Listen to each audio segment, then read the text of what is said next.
এর মধ্যে আপনি যদি সন্ধ্যার আগে ব্যাক না করতে পারেন শেষ। সন্ধ্যার আগে না? ওইখানে যে উপজাতি আছে না, ইন্ডিয়ার বর্ডার তো আপনার তেল জান নিয়ে ইয়ানাক্সিয়া। আচ্ছা, পাঁচ টাকা তো কেউ জামা মা পড়ে না, আর জঙ্গলে আর দুধে বলি যাবো। অবস্থা খারাপ হয়ে যাবে। উপজাতিগুলো অনেক খারাপ, বাঙালি সহ্য করতে আচ্ছা, আমরা যেটা জানলাম যে শ্রীমঙ্গলের হামহাম জলপ্রপাত যে একটা স্পট আছে, এখানে আপনার যাইলে মানে যুগ চীনা যুগ যেটা বলে আর কি, লাল লাল যুগ, হ্যাঁ লাল লাল যুগ, লম্বা লাল লাল লম্বা। যুগ না, এই লাল লাল যুগ আপনাকে মানে ধরবেই। সুতরাং কেরোসিন পায়ের মধ্যে মাইকা যাওয়া লাগে, মানে এমন না মানে আপনাকে এই যে যুগ ধরবেই, চীনা যুগ যেটা বলে আর কি, লাল লাল যুগ। তো কেরোসিন মাইকা যাওয়া লাগে, এবং এটা অনেক উপরে নিচে মানে ডাউন আপ মিলে আর কি। আর যে জলপ্রপাত যেটা, এটা বিশাল উপরে।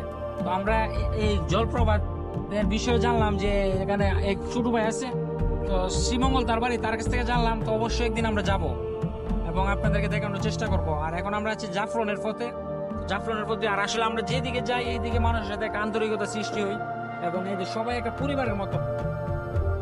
আপনি কোথা থেকে আসছেন? বটেশ্বর থেকে বাড়ি কোথায়? ঠিক না গোল।